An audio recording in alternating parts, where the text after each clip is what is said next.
A different story. 4 months into the Trump administration, American workers and taxpayers are already benefiting from a strong, resilient economy. The Fed noted that growth is solid, and even former Fed officials have dismissed the idea of a recession this year or is near. Compare that to the previous administration. Under President Biden, Americans endured the highest inflation rates in decades, driven by reckless spending and misguided policy decisions.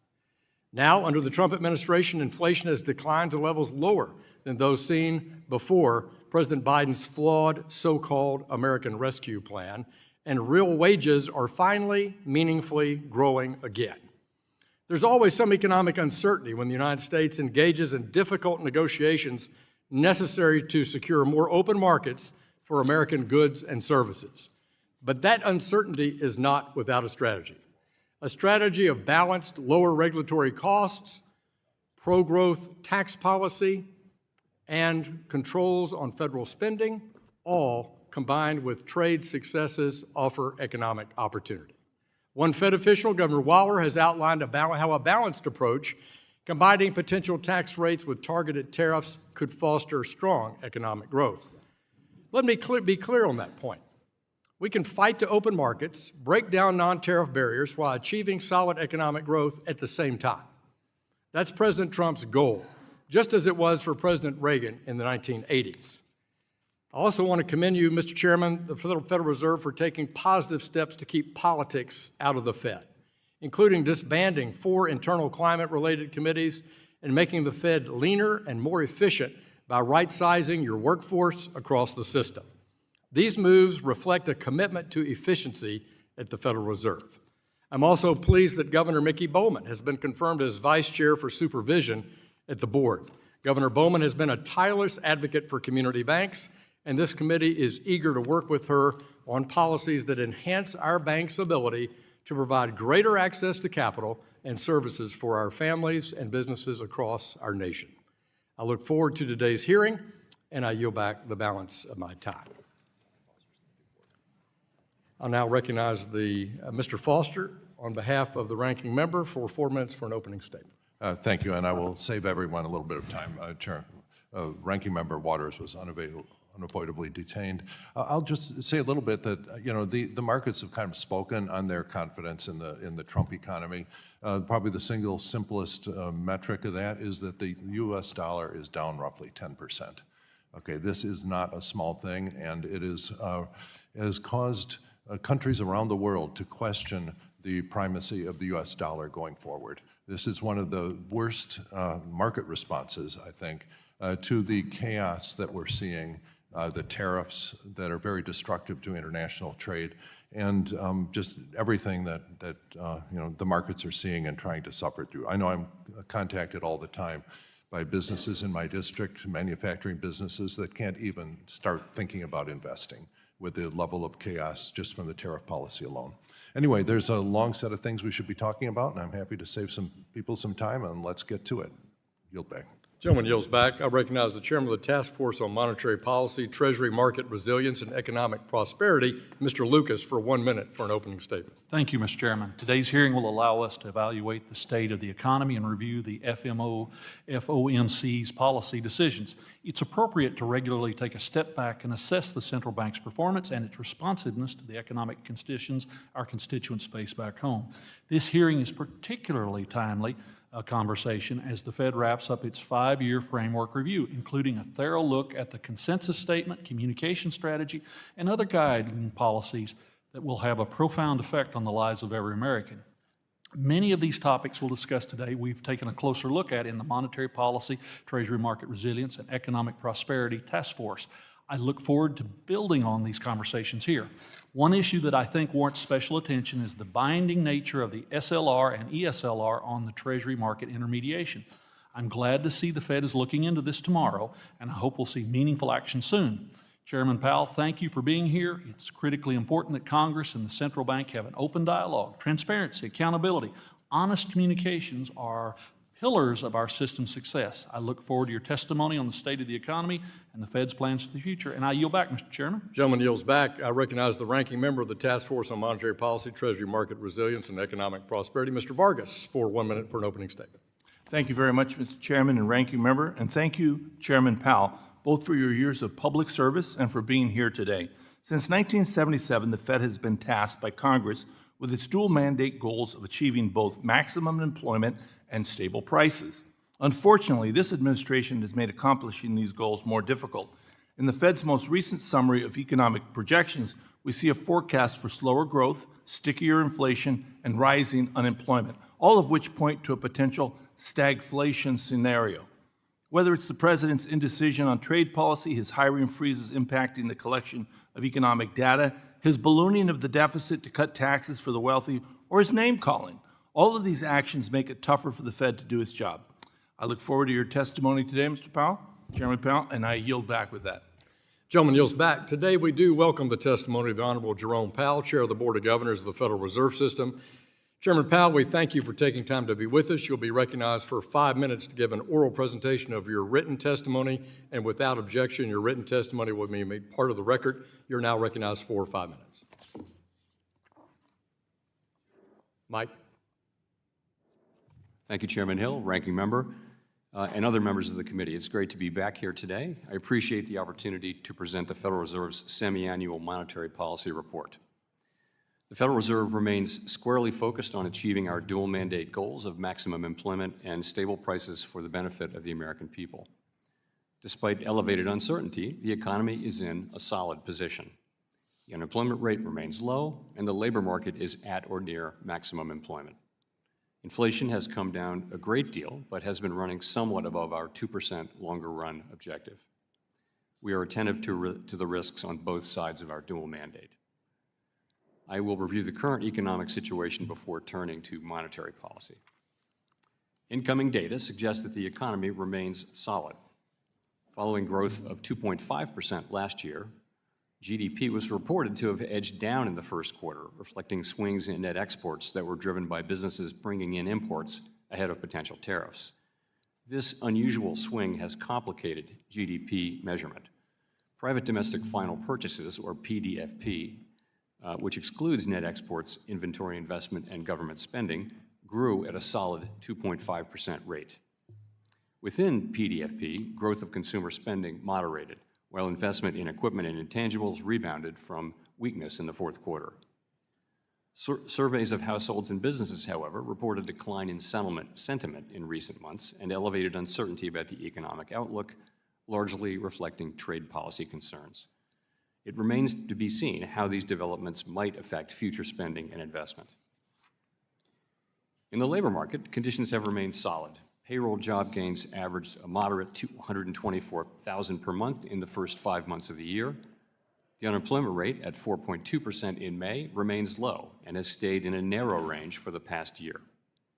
Wage growth has continued to moderate while still outpacing inflation. Overall, a wide set of indicators suggests that conditions in the labor market are broadly in balance and consistent with maximum employment. The labor market is not a source of significant inflationary pressures. The strong labor market conditions in recent years have helped narrow longstanding disparities in employment and earnings across demographic groups. Inflation has eased significantly from its highs in mid-2022, but remains somewhat elevated relative to our 2% longer-run goal.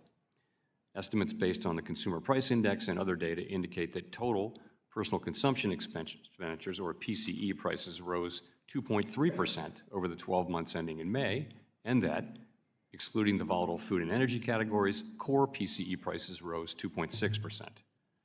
Near-term measures of inflation expectations have moved up over recent months, as reflected in both market and survey-based measures. Respondents to surveys of consumers, businesses, and professional forecasters point to tariffs as the driving factor. Beyond the next year or so, however, most measures of longer-term expectations remain consistent with our 2% inflation goal. Our monetary policy actions are guided by our dual mandate to promote maximum employment and stable prices for the American people.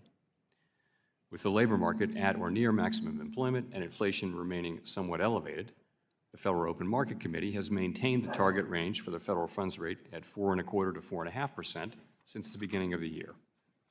We've also continued to reduce our holdings of Treasury and agency mortgage-backed securities, and beginning in April, further slowed the pace of this decline to facilitate a smooth transition to ample reserve balances. We will continue to determine the appropriate stance of monetary policy based on the incoming data, the evolving outlook, and the balance of risks. Policy changes continue to evolve, and their effects on the economy remain uncertain. The effects of tariffs will depend, among other things, on their ultimate level.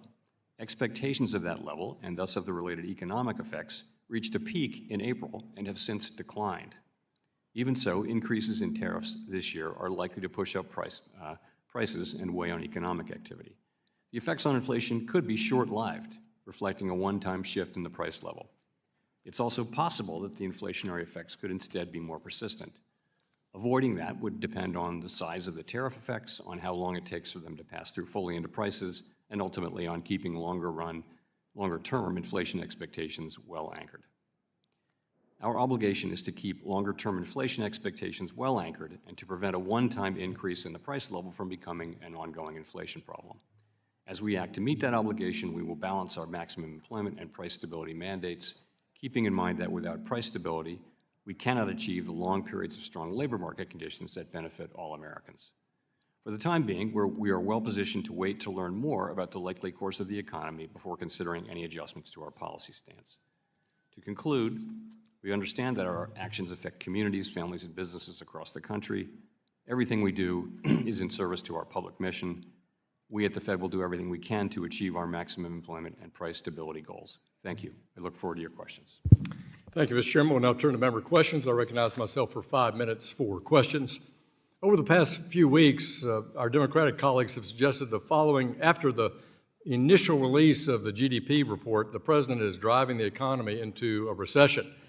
Chairman Powell, the latest FOMC statement described economic activity have to continue to expand at a solid pace, and you just reiterated that in your testimony this morning. In your view, is the term recession and the economy growing at a solid pace, are those synonymous with each other? I would say no.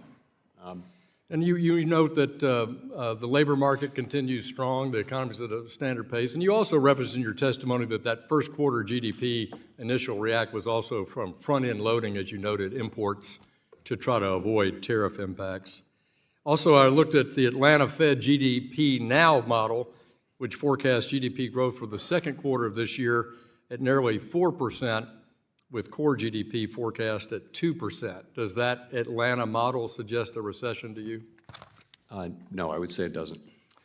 So in looking at your remarks about tariffs today and then the ones that you made during March and April, I was looking back at a Fed study that noted that up until March, tariffs have already been partially passed through in consumer prices, leading to a contribution of merely 1/10 percentage point increase in core PCE prices. And a Harvard study last week showed that prices have only modestly adjusted since the announcement of tariffs.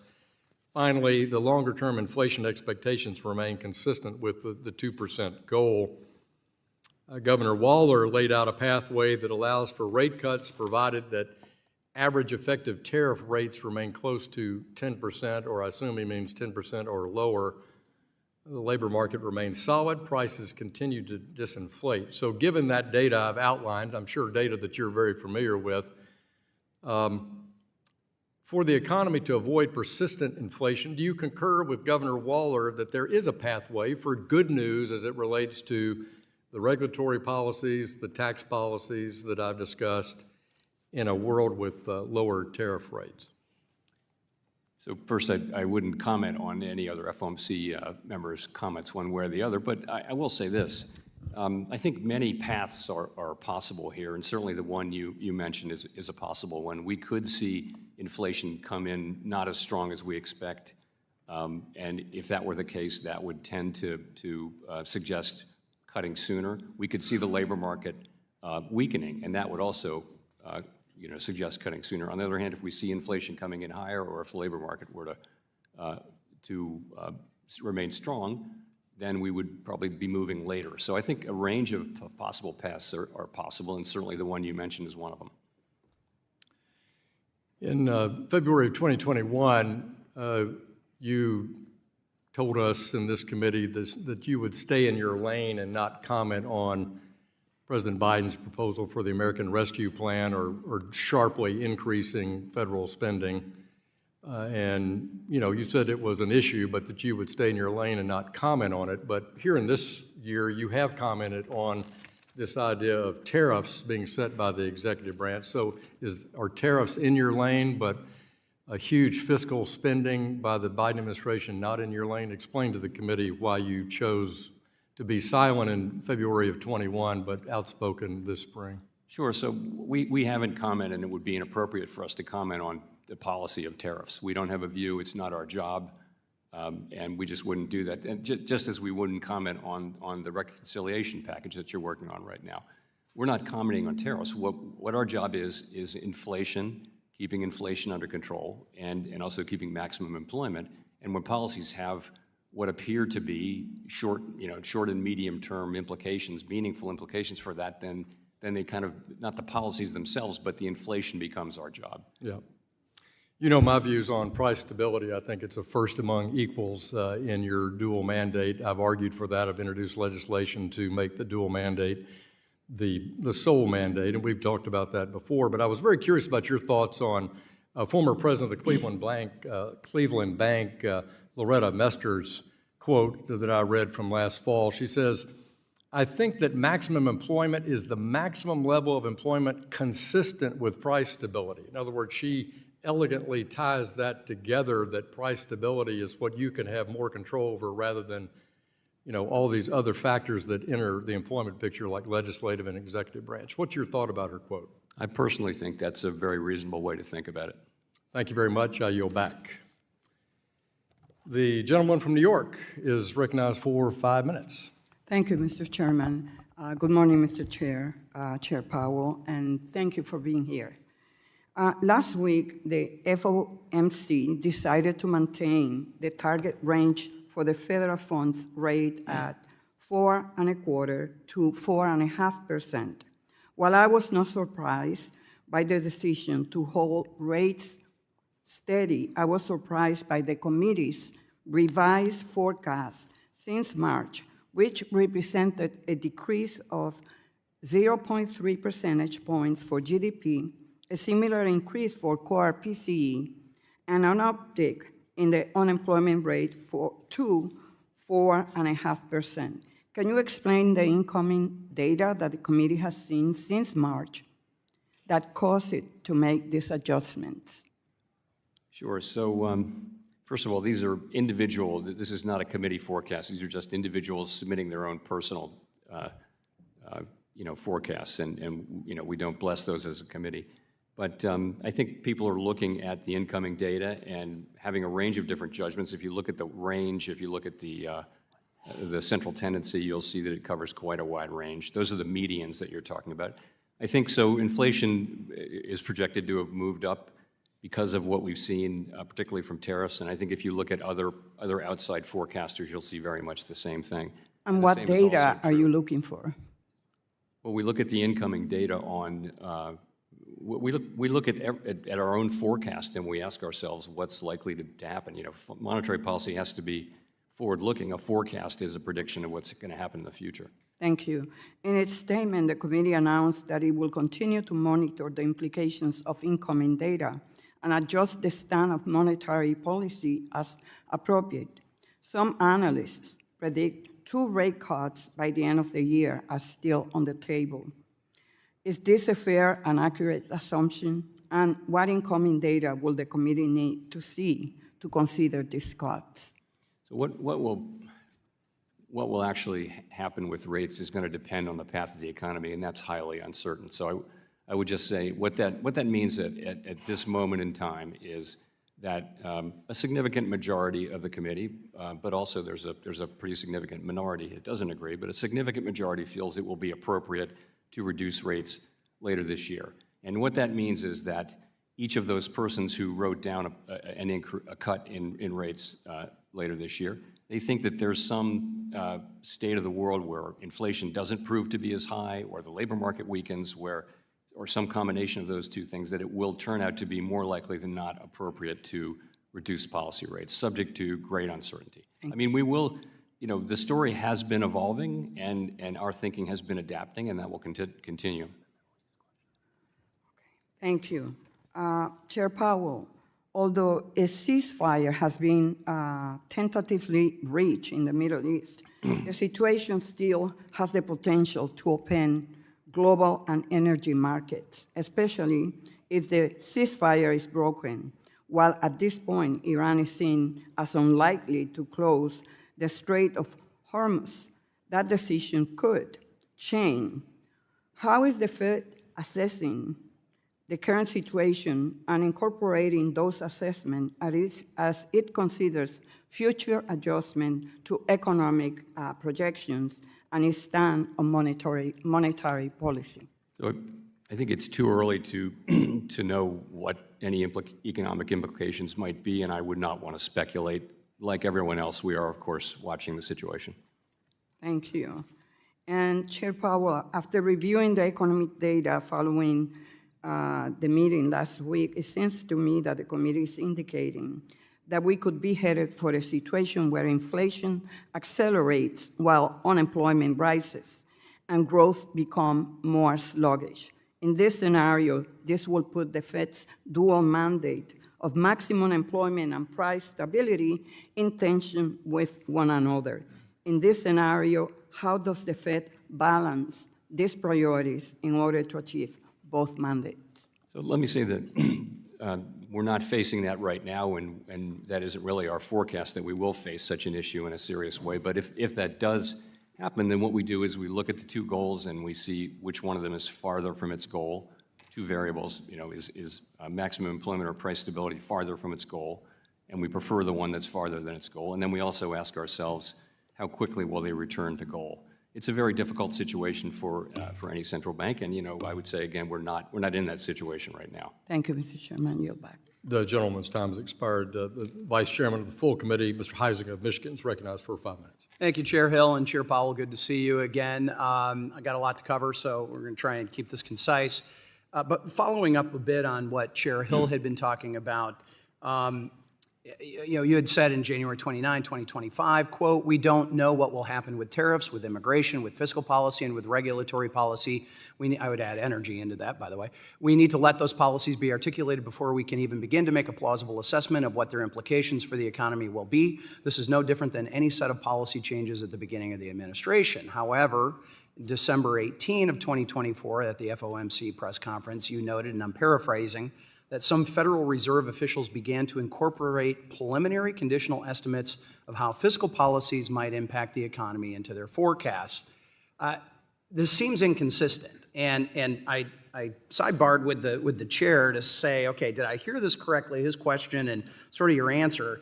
What I heard is that there was a belief that the IRA would not be inflationary, but that tariffs could be. Therefore, suddenly you and others were commenting on tariffs. And for the institution, I know you try to be consensus-driven. Why are there FOMC participants making fiscal policy assumptions into their forecasting when you yourself said that fiscal policies need to be articulated before the FOMC can make a plausible assessment into their implications, what those will be? And I think if there's different participants having different assumptions, that would render the SEP, Summary of Economic Projections, biased, meaningless, useless, less impactful, and when you're not comparing apples to apples. So wouldn't it make more sense for all the forecasters to make the same fiscal policy assumptions at the same time? Or if not, shouldn't each participant disclose what assumptions that they're using and building into that? So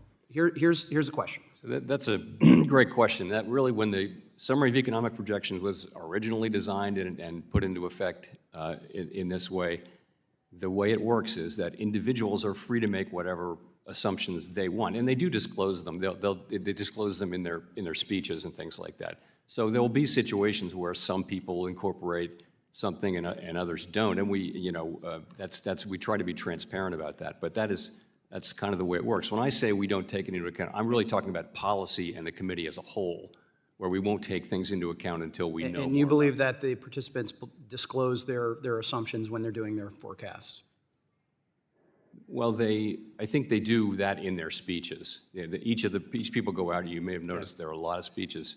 And that, I guess the opaqueness of the Fed has been something over the arc of my 15 years on this committee has been one that has been debated greatly, including auditing the Fed and a number of other things that have gone on.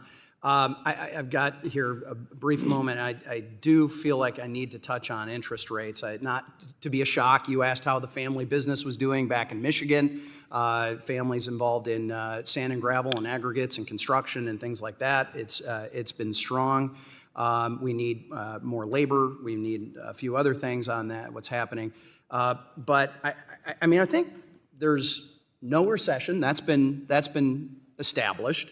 There's no hyperinflation, or certainly not as what some had been projecting. Yet there seems to be higher than expected, or certainly desired interest rates for many of us. And I'm curious how high interest rates, they hurt Americans who are paying car loans, credit cards, mortgages. You had FHFA Director Pulte for lower interest rates, which would obviously impact home buyers as well. So what is it that's keeping, in your mind, the Fed from what many of us believe is the right thing to do, which is to lower some interest rates, and by the way, match what the Bank of Canada, Bank of England, the European Central Bank, the Swiss Central Bank, a number of emerging central banks, by the way, that's your own assessment on page 33, as where you're laying that out. Why aren't we doing what the rest of the world is doing? Is it because we're at full employment? Is it because of those tariffs concerns that you said weren't part of the analysis? Was it energy, groceries, durable goods? Why? So you're right that if you just look in the rearview mirror and look at the existing data that we've seen, you can make a good argument that would call for us to be at a neutral level, which would be, a couple of cuts or maybe more kind of thing.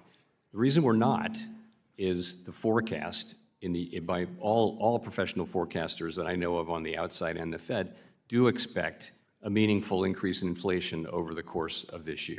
When I said we weren't going to talk about tariffs and inflation, that was to say until we see what the policies are. And so now we know a lot Gentleman's more. time It's has 6 expired. months since I said that. So anyway, I'd be happy to continue this with you. Thank you. Gentleman's time has expired. Gentleman from Michigan, Ms. Tlaib is recognized for 5 minutes. Thank you so much, Mr. Chairman. Chair Powell, last month there was research published in the Journal of Urban Health that found that more than half of Black women of reproductive age, that's the term they use, in the counties that I represent, that had experienced some sort of eviction during their lifetime. So that's like 50% of Black women in the two largest counties, Wayne County and Oakland County in Michigan. And these numbers are horrific. As you know, were you aware of that? No, I was not. And evictions are often very traumatic experience, but also it creates a cycle of poverty, but also this instability for many families. But especially when it comes to a lot of our Black neighbors, the access to equity, the access to housing is diminished even more. In Michigan, we lost more Black home ownership than any other state in the country during the last recession. So we know the housing crisis, I believe, is structural, and some may say it's a policy choice. While there are many factors at play, and you know this, Chairman, high mortgage rates, the finance rates and so forth, that drag the supply of new housing. But last month, new housing hit a 5-year low. Are you familiar with that? I'm not sure exactly what statistic you are referring to. Okay, I don't know. There was all this articles about the housing market and the impact of tariffs and so forth, and they said, again, it hit a 5-year low. And again, I'm getting this from a source. But this sets the market up for higher inflation and more burdensome housing costs to years to come. So Chairman Powell, I'm looking at this monetary policy framework that you guys have put together. Do you think that the way it's structured, and again, I'm trying to understand how you're looking at this in the housing crisis, do you believe it's eroding new rental supply under construction right now, leading to high inflation in future years? So I think there are two things going on quickly. One is just there's a longer run shortage of housing in the United States, which there's nothing that the Fed can do about. That's not something we can affect. Well- There's also, if I may say, in the short run, rates are high, and that's going to weigh on housing activity. But the best thing we can do for the housing market, the absolute best thing, is to restore price stability so that rates come down and so that rates can be at a But level don't you that think people that can the afford. restrictive monetary policy the framework you all put together undermines long-term price stability right now by reducing the supply? No, I mean, I think But it you're reducing restores supply. price stability. The point of higher rates is to, and So and you it don't think does the affect. higher rates is impacting future supply of housing? So I think what that does is, I think interest-sensitive sectors like housing are very much directly affected when we cut rates or when we raise rates. That's right. But that's part of the mechanism for restoring general price stability.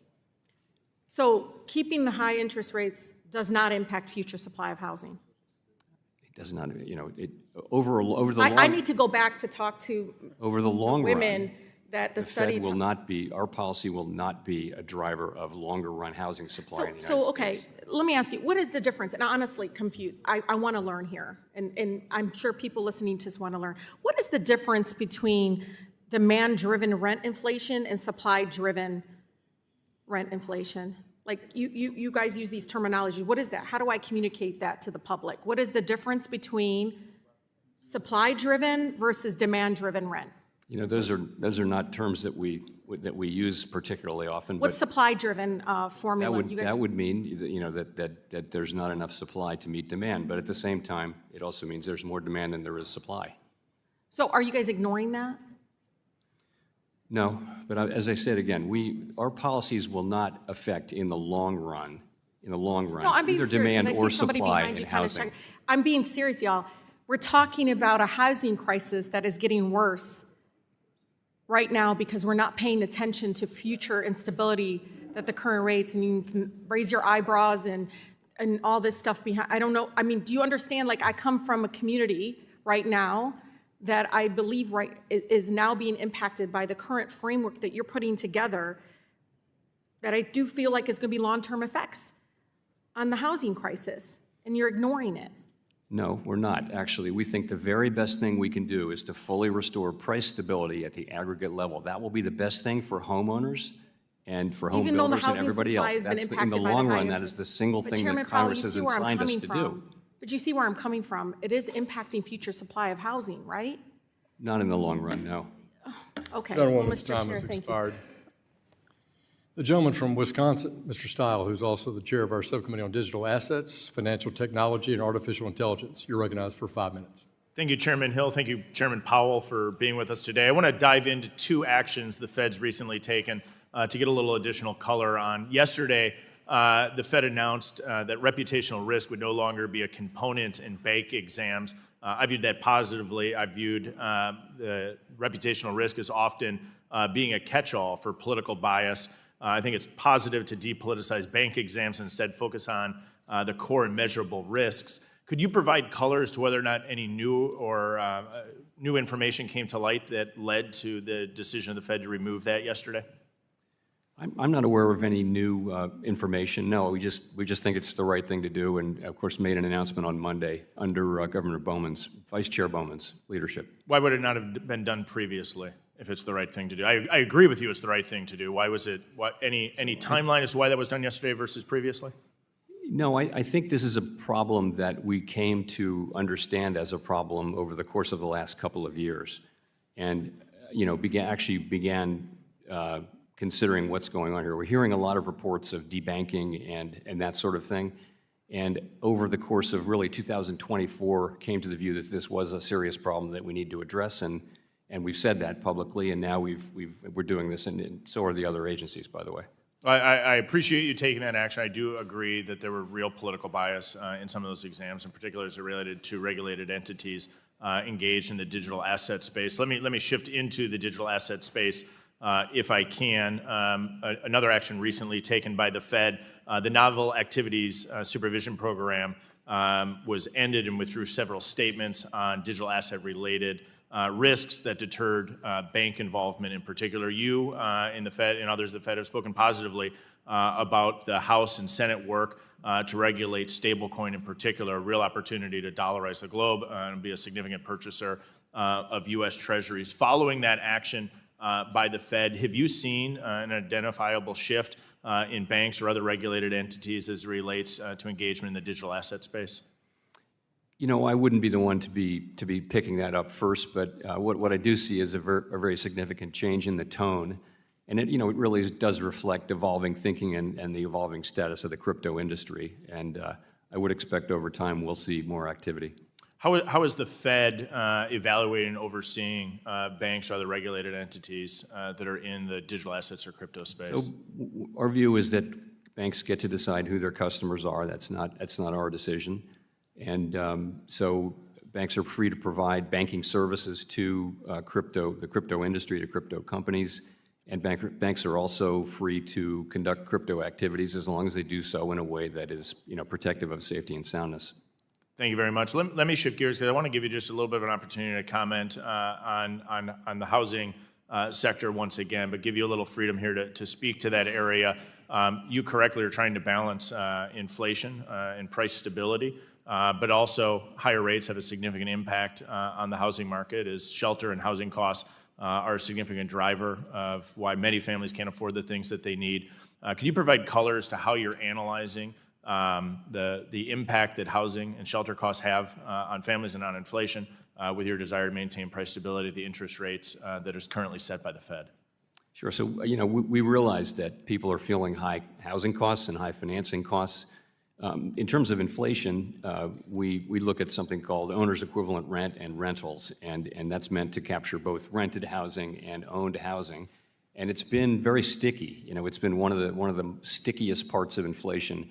I'm happy to say now it actually is coming down quite regularly. That's very good news. That's been the part, really it's been the service inflation that's been stickier than other parts of inflation. So that's good news for people, I think, and it is showing through into measured inflation now. Again, in the long run, the best thing we can do is restore price stability and let the market work. Even then, though, we're still going to have a housing shortage. What data do you think is leading to the reduction in the rent equivalent?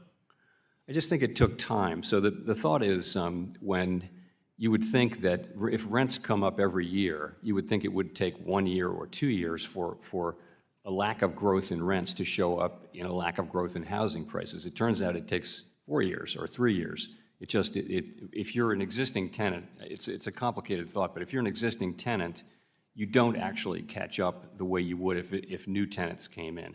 And so that's made the measurement of inflation stickier. But I'm happy to say we've been through that period now, and we are really seeing now housing services inflation pretty close to where it was when inflation was solidly at 2%. Thank you. I yield back. Gentleman yields back. Gentleman from California, Mr. Liccardo, is recognized for 5 minutes. Thank you, Mr. Chair. Mr.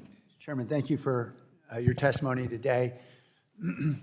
I appreciate that your dual mandate is full employment and price stability, and I appreciate your efforts on behalf of our country to achieve those.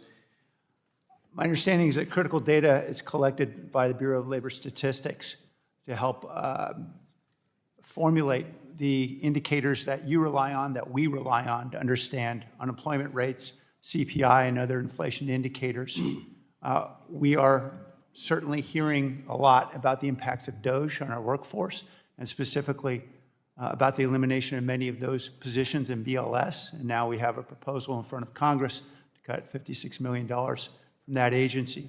Are you concerned about the ability of your team to get accurate data and about the ability to have reliable indicators to make good decisions upon? I wouldn't say that I'm concerned about the data today, although clearly there has been a very mild degradation of the scope of the surveys and things like that.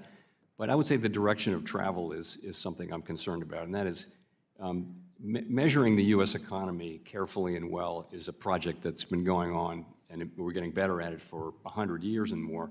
And it's really important, not just for the Fed, but for Congress and for businesses, frankly, to know what really is going on in the economy. What's happening? Is growth high? Is it low?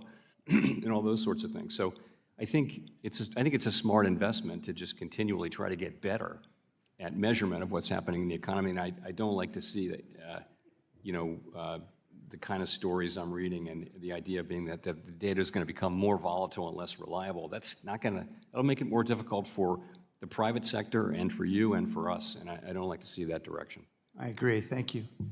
I appreciate that it's not your role to comment on the advisability of specific policies, but given your critical role in ensuring price stability and reducing inflation, I have had conversations with, quite recently, just a week ago, with a C-suite executive of a major global retailer who informed me, because I asked, why aren't we seeing the impact of these tariffs and price data yet? And he said, it's coming in the third quarter, because it takes time for tariffs to work their way through a distribution chain. Often what you have on the shelf today may have been imported 2 or 3 months ago. Is that your understanding? Do you anticipate there may be impacts down the road? Yeah, that's very much what I hear. I happened to meet with an unusually large number of business people in this last FOMC cycle, and that's a typical thing that they'll say, especially the retailers, that what's being sold now was in inventory in February, let's say, and it just isn't showing up yet. So we do expect to show up, tariff inflation to show up more, but I want to be honest, we really don't know how much of that's going to be passed through to the consumers. We just don't know, and we won't know until we see it. It could be lower than we expect. It could be higher. We have to wait and see, which is kind of what we're doing. I appreciate the uncertainty. Another thing he told me that had me very concerned was that often they will increase prices on goods not subjected to tariffs to compensate for the very substantial losses they have to suffer with the increase of tariffs on relatively price elastic goods. So in other words, necessities will also tend to bear a higher price, even if they're not subjected to tariffs. Is that your understanding of the potential impacts? That very much is something that companies will tell you that they do. If they can't cover the losses on the thing that's being tariffed, they'll find other ways to do it. We actually don't have prominent examples of that yet, but that's certainly a possibility. And that did happen in the last tariff episode with washing machines and dryers. Thank you, Mr. Chairman. And finally, there's indications in the introduction of the report that the Fed is losing its ability, as we see interest rates getting closer and closer to the minimum threshold, the ability to stimulate this economy in times of recession. We haven't had a recession, or at least we haven't had an extended recession in a decade and a half. I am particularly concerned now as we are looking at debt that is being considered to be imposed on future generations by this particular bill. Could there be a combination of very high debt and very little room to move in monetary policy that could undermine our ability to respond to the next recession? So we faced that issue quite a bit in the era of very low interest rates, but we're at higher levels of interest rates now, so there's significantly more room to cut than there was then. Thank you. Gentleman yields back. Gentleman from Wisconsin, Mr. Fitzgerald, you're recognized for 5 minutes. Thank you, Chairman. Chairman Powell, thanks for being here today. Appreciate it. I want to go back to something we had some brief discussions about this in the past, but in September of 2024, with core inflation still being above target and the labor market was holding steady at the time, the Fed made a decision to cut rates by a full 0.5 percentage point. It kind of raised some serious questions as to whether or not the data truly supported such a move at that time, and I think some of us were surprised that it was a full 0.5%. So can you revisit that again, what the Fed was thinking at that time? Because it seems to be somewhat of an enigma now. It stands out as, why was this done? Why was the 0.5% done at that point? I'd be glad to. So first of all, the inflation and employment readings were very similar then to what they are now. They weren't terribly True, different, a tenth or two. Right. But the difference then was, you mentioned that the the labor market was stable. It wasn't. The unemployment rate had actually gone up almost a full percentage point. I was very clear about this. We were very clear about it in real time, too. The concern at that time was that there really hasn't been an experience, or hadn't been an experience in the modern era, in which the unemployment rate has gone up close to 1%, that hasn't been followed by much higher levels of unemployment and a recession. So we were looking at that and saying, and remember, at that point, at the point we're talking about, the federal funds rate was 5.3%, so definitely a very restrictive level. We were the last of the big central banks to cut. So we wanted to make a statement that we were supportive of the labor market and not just inflation. We've been focusing on inflation. I was quite clear about this. So it was all about the labor market. Inflation was the same, and unemployment was roughly the same, but it was the rate of change with the unemployment rate that raised a lot of concerns. And remember, we were being criticized for being late to cut. So we could have done 25. If we'd done 25 in July, we were criticized for not cutting in July. Instead, we cut 50 in September, and it seemed like the right thing to do. You know, and at the end of the day, we do what we think is the right thing when we think it's the right thing to do. We don't take into consideration political factors. If we start doing that, I don't know where that stops. Once you start considering elections and stuff like that, where does it stop? You know, so And I didn't want to insinuate that it had anything to do with the election itself, but there just seems to be some very similar numbers right now. And I'm wondering, and I don't bring this up because I want to kind of make a point about did the Fed do the right thing or not. I bring it up because it seems like everything's in place right now to kind of do the same thing, make the same move. I know this morning already, you've talked a little bit about where you were on inflation right now and kind of what you're watching, but is there any lesson there? I mean, are we in a position where it would be appropriate to do something as big as a 0.5% cut again? Well, look, as I said earlier, if you just look at the basic data and don't look at the forecast, you would say that we would have continued cutting. The difference, of course, is at this time, all forecasters are expecting pretty soon that some significant inflation will show up from tariffs. Now, and we can't just ignore that, but we're not. We're just saying let's wait and see more. That's all we're doing. And if you will have noticed, a substantial majority of the committee has written down rate cuts in the remaining 4 meetings this year. So it's just a question of being prudent and careful. But at a time when the labor market is still strong, we don't see weakness in the labor market. If we did, that would change things. We're going to continue to adapt as the data adapt.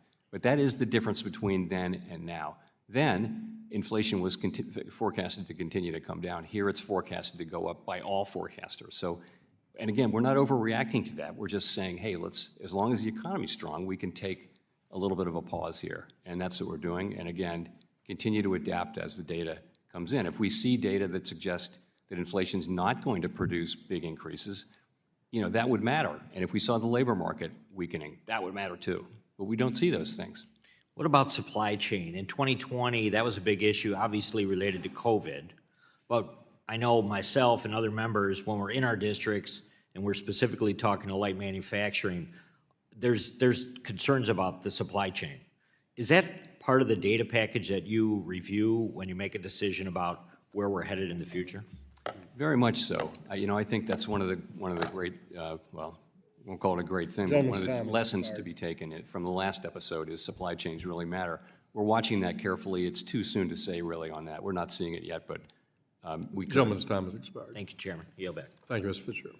The gentleman from New Jersey, Mr. Gottheimer, you're recognized for 5 minutes. Thank you, Mr. Chairman. Chairman Powell, as a member of the Intelligence Committee, I'm deeply concerned about the threat of Iranian cyber attacks on our financial system as retaliation for our strikes on their nuclear facilities. In its cybersecurity report last year, the Fed acknowledged that critical infrastructure, including financial services, is at risk with rising geopolitical tensions. Iran has a history of targeting American infrastructure companies and financial institutions and banks, which could obviously threaten and cause economic damage. What actions is the Fed taking now to monitor and defend against Iranian or proxy cyber threats targeting our country's financial institutions? So we're in touch with the other regulators and the parts of the government that work on cyber, as you know, and we're in touch with the banks to say, for people to be on the alert for things like that to happen. And also, we're on the alert because, we're a target as well. So you're right to raise it. It's a big issue. And You feel like you have the resources right now to be prepared for that? yes, I mean, I think we do. We spend a lot, and the government generally spends a lot on these things, and but you can never ever be comfortable in this area because the bad guys are always getting better. So we need to get better. Thank you, Chairman. Switching gears, the president and members of his administration have recently called you out, various name calling for certain decisions you've made. I know that some people worry that the president's bullying will impact your decision making. I know you work together, and I know that and respect, obviously, your independence greatly. Anything you want to add and give you a chance to reiterate your independence to the American people? Yeah, I would just say we're focused on one thing, and that is we want to deliver a good economy for the benefit of the American people. That's it. And anything else is kind of a distraction. I don't mean to refer to any particular thing, but we stay focused on that task all the time. We always do what we think is the right thing to do. And, we live with the consequences. And I don't know how else to do the job. Right, so the name calling and the Mr. Too Late and all that stuff, the American people shouldn't worry about that. You're focused on being independent. That's what I care about. I care about doing the job for the American people. The things we do matter a lot for people's lives, and that really concentrates the mind. You want to just stay focused on that task. As long as you're sitting in these chairs that we occupy, focus on that task, do what you think is the right thing, and take the consequences. Thank you, Mr. Chairman. You've previously stated that you view stablecoins as a form of money. Payment stablecoins are already being used for both retail and wholesale payments, as well as for settlement. Recently, this committee passed the Stablecoin Act and the Senate passed the Genius Act, both aiming to establish clear regulatory frameworks for fully reserved dollar-backed payment stablecoins. Given their design to maintain a stable value and be redeemable for U.S. dollars, should the SEC or other regulators explore treating these stablecoins as cash equivalents for accounting or financial reporting purposes? So let me say, I think it's a great thing that bills are moving. We need a stablecoin framework on that particular issue. I don't have a view for you. I can come back to you on that. I'd be grateful. Thank you. High rates have also caused, as we've discussed, the cost of paying off our nation's debt to skyrocket. The CBO estimates that interest payments will cost the U.S. $1 trillion in fiscal year 2026 and continue to rise to almost $1.8 trillion by FY 2035. How do you see us continuing to be able to afford to pay off our debt at this rate? And as the U.S. continues to borrow, how does that impact your decision to keep or cut rates? Obviously, foreign countries like Japan, who are significant buyers of our bonds, have started decreasing their purchases significantly. Other internal pressures worldwide are having that impact. Are you worried about this global issue? Fiscal policy and it really is not our job, and it's not something we take into consideration in making monetary policy. That's really elected people's jobs. And I would add that, for some time now, the U.S. federal fiscal policy has been on an unsustainable path, and, I'll limit myself to that. Last question. Last week, you chose to keep rates steady, and families in our state, as you'll hear from a lot of people today, are really struggling with the higher cost of borrowing and putting off bigger purchases on things like cars and homes. As a result, their wallets being crushed by these price hikes and obviously the president's tariffs. What do you have to say to Jersey families who are struggling with higher costs and how you look at how they should forecast themselves for their own families? We're committed to returning inflation sustainably to 2% and keeping it there in the long run. And what we're doing now is we had cut rates by 100 basis points, so they've come down quite a bit. And when the time is right, I expect that will continue, and that will depend on economic factors, in the coming months for starters. Thank you. I yield back. Thank you, sir. Gentleman yields back. Gentleman from Nebraska, the chair of our Housing and Insurance Subcommittee, Mr. Flood, you're recognized 4 or 5 minutes. Thank you, Mr. Chairman. Chairman Powell, later this week, the banking agencies will be proposing changes to the supplementary leverage ratio, which we think are long overdue, considering the Fed in 2021 indicated that they would soon put out proposals for reform to the SLR and never actually did. However, our understanding is that the proposal being considered this week will not allow for treasuries to be excluded from the SLR calculation.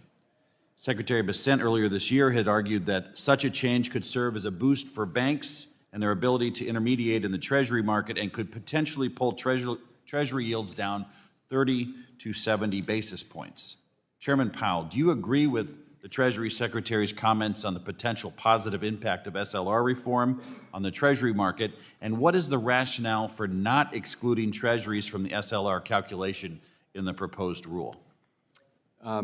So I agree that when the leverage ratio is binding, it discourages banks from undertaking low-margin, fairly safe activities such as mediation in the Treasury markets. So this should encourage more mediation. I don't have a numerical estimate of how much that would matter, but I do think it would matter. I think it was important. I've supported leverage ratio reform for a very long time, since before 2021.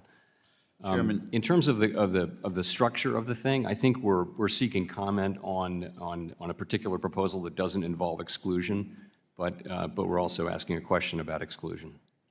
Mr. Chairman, considering the Fed temporarily excluded Treasuries from the SLR calculation during the COVID pandemic, were you aware of any safety and soundness or financial stability problems that arose as a result of that decision? And if not, why was that relief terminated in 2021? So that was an emergency measure. From the beginning and end, it was an emergency measure. I think, my long-held view is that we should have a permanent measure, and now we're going to. And we have an open board meeting on Wednesday afternoon, and after I finish my hearing on the Senate side, and I'm very much looking forward to putting this proposal out for comment. Thank you. In March, the Federal Reserve, together with the FDIC and the OCC, announced that they intend to issue a notice of proposed rulemaking to repeal the 2023 Community Reinvestment Act and replace it with the legacy CRA framework. Nearly 3 months have passed since this announcement. What is the status of this project? Well, we're going to do what we said we were going to do. It's just a question of execution, and I think you'll see that coming. This would be so Vice Chair Bowman has the job of sequencing these things, and that one's certainly coming. Do you intend to issue a proposal that will be a clean rescission and replacement of that rulemaking, or are you considering amendments to the legacy rule? I honestly don't know. We'll come back to you on that. Okay, so we should know more later this week? We might, yeah. Okay. Finally, I'd like to build off of what Congressman Stile asked previously on the Supervision of Novel Activities program. Do you feel any changes could be made to it to encourage innovation, and do you anticipate any such changes to the program? I do, and I also think Governor Bowman, now Vice Chair Bowman, is someone who is actually deeply knowledgeable and experienced in supervision, and that hasn't really been the model. We've more had people who are experts on regulation. I think she brings a particular ability to move supervision in a healthy direction while also preserving safety and soundness. And that's what you mentioned is one of the dimensions in which I think that will be true. Thank you for your testimony today. I appreciate your service to the country. And with that, I yield back, Mr. Chairman. Thank you. Gentleman yields back. The chair recognizes the ranking member of our full committee, Mrs. Waters, for 5 minutes. Thank you very much, Mr. Chairman. Chair Powell, I appreciate that despite the repeated attacks by the president and his cabinet on you personally, that you stood your ground and you did not bow to pressure from Trump, especially given the current state of economic uncertainty due to his policies. Last week, the Fed held interest rates steady. Afterwards, you said that you and other experts continue to expect a meaningful amount of inflation due to Trump's tariffs. You said that it may take some time for the tariffs to work their way through the supply chain, but that you found, and I quote, many companies do expect to put some or all of the effect of tariffs through to the next person in the chain and ultimately to the consumer, quote, end quote. So while the president may try to claim other countries pay these tariffs, can you confirm that it is indeed consumers and businesses in the United States that will bear these costs? So it can be anybody from the exporter, the importer, the retailer, the manufacturer, or the consumer that winds up paying these tariffs. In the beginning, it will be the importer that pays the tariff, but ultimately it will be spread out among those 5, each of which will try very hard not to contribute, but in the end, the tariff will be paid, And you know, all of the data suggests that at least some of that will fall, not all of it, but at least some of it will fall on consumers. Well, you indicated it may take some time for tariffs to work their way through the supply chain. Would you elaborate on this, including when is it that we can see negative impacts to inflation from Trump's tariff policy? So, you know, the things that are being sold at retail now, they might have been put into inventory before the tariffs in February or March.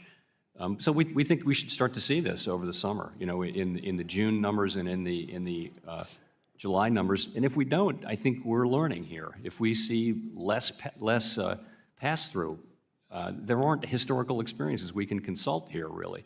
So it may turn out that the pass-through is less or more than we think.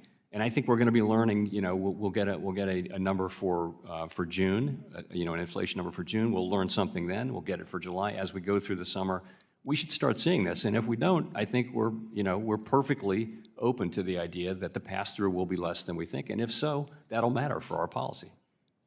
Well, you know, I've been talking with a lot of my constituents about these tariffs. And the question that comes up is, now, is this going to only hurt maybe the big businesses? What about our small business people? What about the people that we buy goods and services from every day in our communities? Is this going to hurt big business as well as small business? Yes, I mean, I don't think it's, I think it will certainly, if you're a smaller company that maybe imports a single product, that's a common business model these days, then you may if your product is tariffed, you may be the one that's affected significantly, whereas bigger companies have more resources and a more diverse product line. Why do you think you can resist the president basically telling you what to do? What gives you that authority? I don't think about it that way at all. I think I have a job that I'm sworn to do, and all I think of is how much people rely on us to get it right.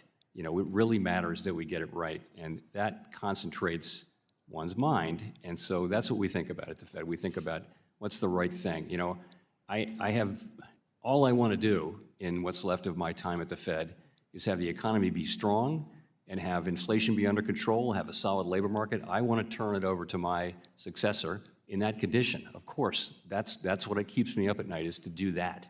And that's what I think about. That's the only thing I think about.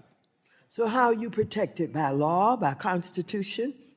Where does your authority come from? I think, you know, I've covered all that. I do think we're fully protected, and again, I don't think about that anymore. What I think about is let's just do our jobs, and that's what we do. You know, we don't talk about those issues at all, and all we do is do our jobs as best we can. And you know, it's not an easy job, but it's one we've willingly taken on, and very important that we remain focused just on the job and not on other things. Thank you very much. I yield back. The gentlewoman yields back. The chair recognizes the gentleman from New York, our vice chair for communications, Mr. Lawler. You're recognized for 5 minutes. Thank you, Mr. Chairman. Chairman Powell, as recently as yesterday, Fed Governor Bowman indicated that if inflation pressures remain contained, the Fed should consider lowering rates, and said she is open to a rate cut in July. Governor Waller said very much the same. Do you believe that we are in a position where we may be able to cut rates in July? So I would say this. I think if it turns out that inflation pressures do remain contained, then we will get to a place where we cut rates sooner rather than later. But I wouldn't want to point to a particular meeting. I don't think we need to be in any rush because the economy is still strong. The labor market is strong. If we were to see the labor market, you know, meaningfully weaken in a way that was concerning, that would matter for that decision. But if we see inflation, you know, continuing not to move up, we hadn't expected inflation to move up much. We do expect it to move in the summer, and if we see it not happening, you know, we'll learn from that. The September 2018 Teal book suggested that the Fed, seeing through tariffs' inflationary effects, is an appropriate response so long as inflation expectations are firmly anchored and that the pass-through costs are relatively short-lived. Would you agree that this assessment from the Teal book still applies to today? I would. Those are the exact factors that we cite when we talk about this situation, plus the size of the tariffs. Right. So let's assess the current economic situation. The Monetary Policy Report states that longer-run inflation expectations, quote, continue to be broadly consistent with 2% inflation, unquote.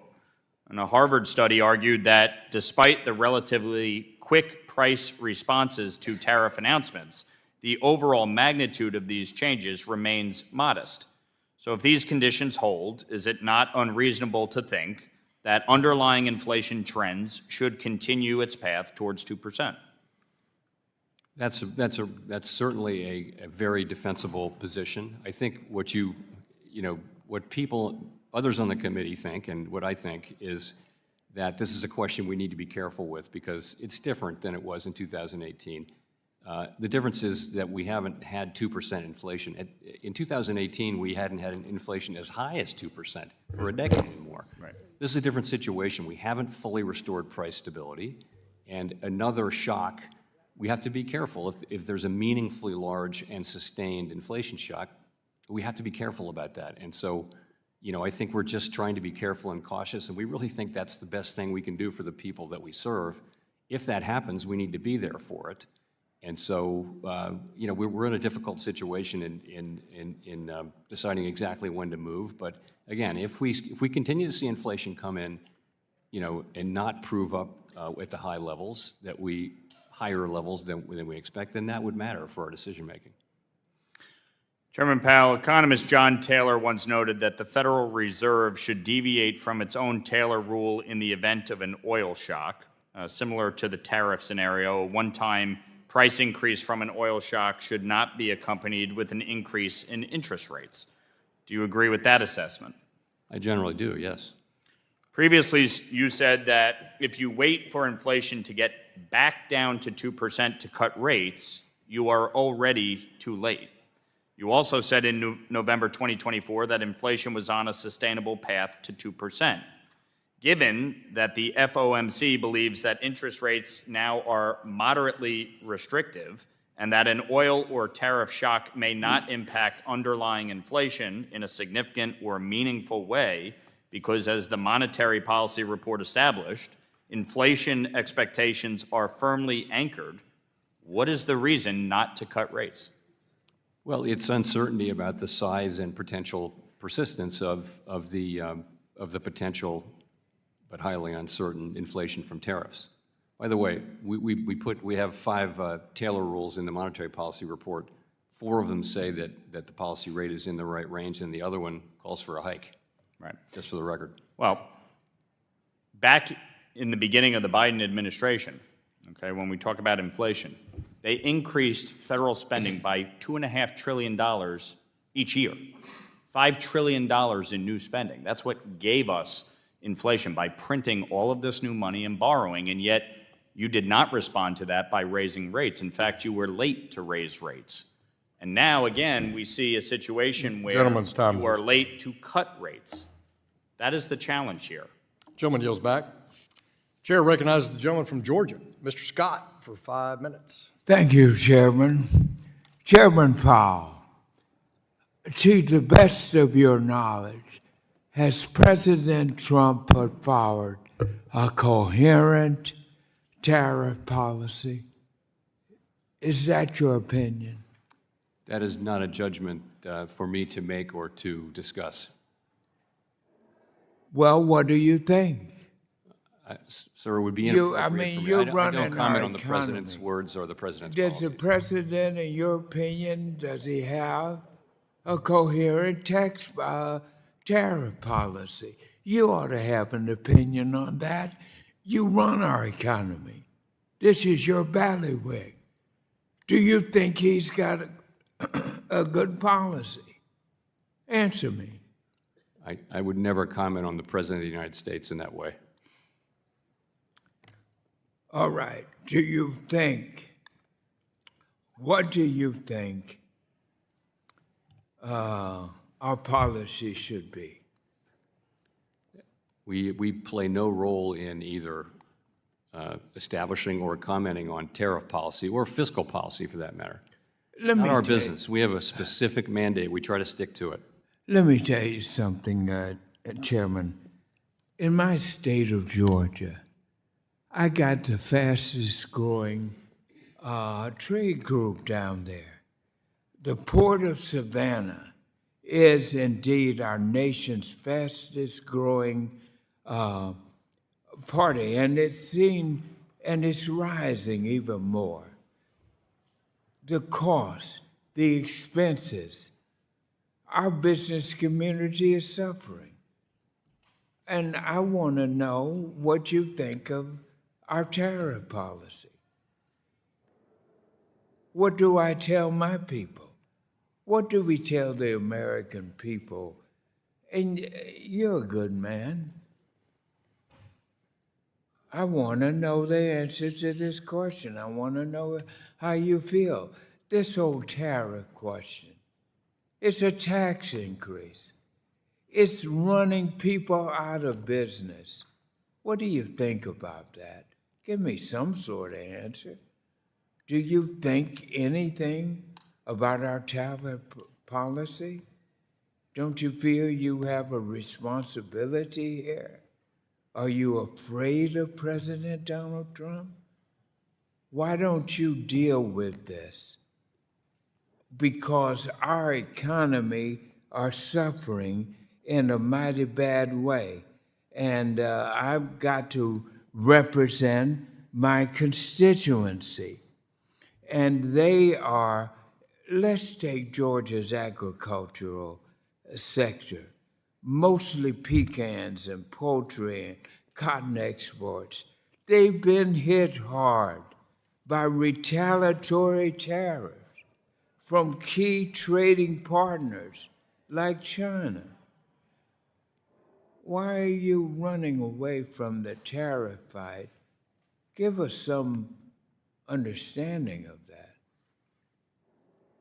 Honestly, this is just not our role. We are not an institution that comments on or analyzes decisions that the president makes, or the things that he runs for office on and is elected on and then does. That's just completely out of our lane. It's really inappropriate for me to have any comment on that. I'm sorry to say, Mr. Scott. We're having these regional disruptions. Our economy is in a bad way. And I want to see you and the president. You got to get together on this. We got pecans in Georgia. We got peanuts. We run the biggest group. We got the fastest growing trade mechanism in the Savannah Port Authority. We're crushed in Georgia. My business folks are coming to me on it. I got to get some answers from you. What do I tell them that the Fed chairman feels about their experience in this tariff?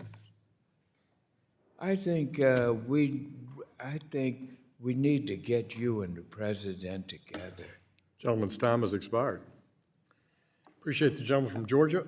Gentlewoman from Florida, Ms. Salazar, is recognized for 5 minutes. Hi, thank you very much for being here. Appreciate your time, and my name is Maria Salazar. I represent the city of Miami, which is one of the cities most composed of Hispanic Americans and people that adore living the American dream. So putting that into context, I wanted to ask you a few questions about the labor force. We agree with what the President Trump is doing, or what the administration is doing in deporting illegals, criminal illegals. We do not want tren de agua. We don't really want people who have committed any type of crime, even more if they are illegals. And but we do know that unfortunately what's happening right now, after 6 months of being Mr. President being in office, that we're losing thousands and thousands of workers, what the ICE leadership has called collateral damage. And most of those people are working in three main sectors: construction, hospitality, and agricultural. Even the president said the other day in a tweet that he understands that those hands are needed. We're talking about 15% of the economy: construction, hospitality, and agricultural. So my question to you is, what is the growth effect on the economy if this type of removal of hands being removed from those three main top sectors? So immigration is another area where nobody put us in charge. We're not, Congressional Budget Office and other agencies can make assessments like that. We do have a role to maximize employment, but we take immigration policy as we take it as it comes. What it's obviously done is it's really reduced the amount of growth in the labor force. And so at the same time, demand for workers has been coming down as well, because they've been coming down at about the same. One drop at a time. Reduce the growth. Why don't we talk a little bit more? Because we want to continue growing. We're the #1 economy in the world. We need to continue growing. So you're saying that what's affecting the growth? Well, there are two things that affect growth. One is growth in the labor force, more people working, and the other thing is productivity. How much do they produce per hour worked? And when you significantly slow the growth of the labor force, you will slow the growth of the economy. But I think, again, it's not for us to have a view on immigration policy. No, I can just understand. It report was that. just my comments, but you do agree that if we don't have those hands, then we don't grow. I think that growth will slow, and actually is slowing this year, and that's one of the reasons. Well, we don't like that. So now let's talk about of the next 10 years, 2025 to 2035. Americans are not having enough kids, so that means that we need other people, right? So over the next decade, based on the current trends that I just explained to you and that you just reiterated, will there be enough workers to fulfill the labor needs of our economy between 2025 and 2035? So I think labor economists do observe the phenomenon you're talking about, which is demand for labor going to be met by the domestic population, the native-born population? And the answer appears to be probably not over the next 10 years. And then what about if we do not have that labor force over the next 10 years? What happens? So many things will happen. You can see a big increase in productivity, which would mean we don't need as many workers. For example, artificial intelligence could be implemented in a way that creates widespread productivity gains. I wouldn't count on that, but it's a possibility. You would not? You would not count on that?